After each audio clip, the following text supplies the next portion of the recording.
जय श्री कृष्ण, राधे राधे।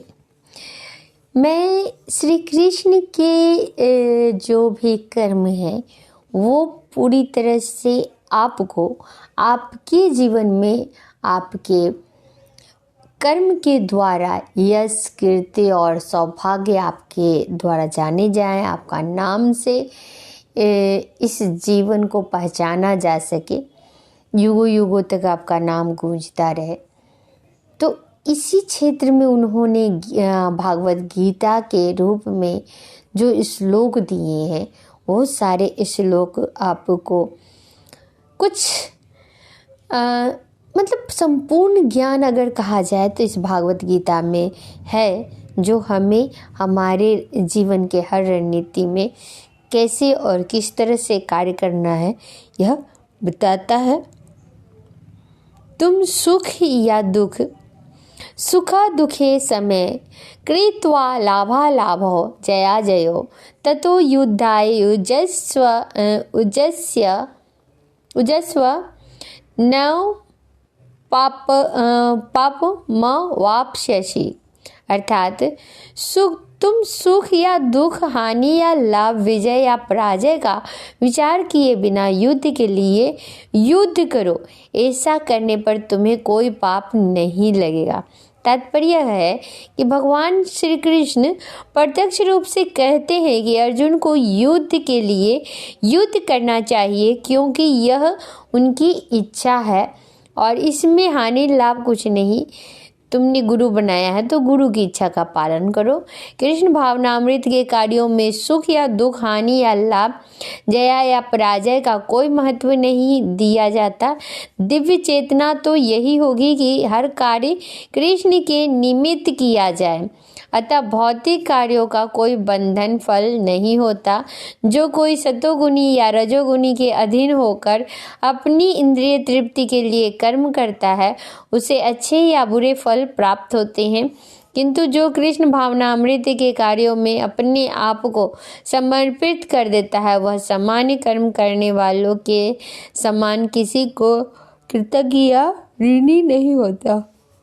भगवत में कहा गया है, देवर्षि भूताप्त निराम पितॄणां न किंकरो नायम्रेणी च राजन सर्वात्मनाय शरणं शरण्यं गतो मुकुंद परिहत्य कर्तम। अर्थात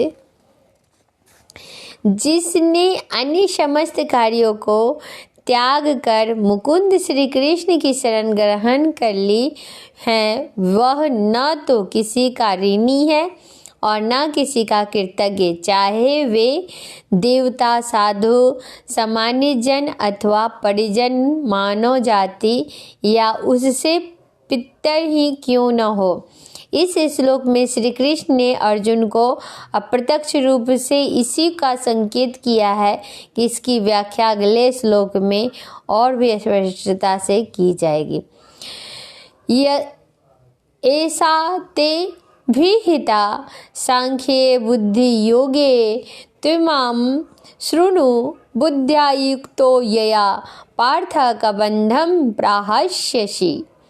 अर्थात यहाँ मैंने विश्लेषिक अध्ययन द्वारा इस ज्ञान का वर्णन किया है। ऐसे ज्ञान से कर्म करोगे तो तुम कर्मों के बंधन से अपने को मुक्त कर लोगे। वैदिक कोश निरुक्ति के अनुसार सांख्य का अर्थ है विस्तार से वस्तुओं का वर्णन करने वाला, तथा सांख्य उस दर्शन के लिए प्रयुक्त मिलता है जो आत्मा की वास्तविक प्रकृति का वर्णन करता है। और अंत में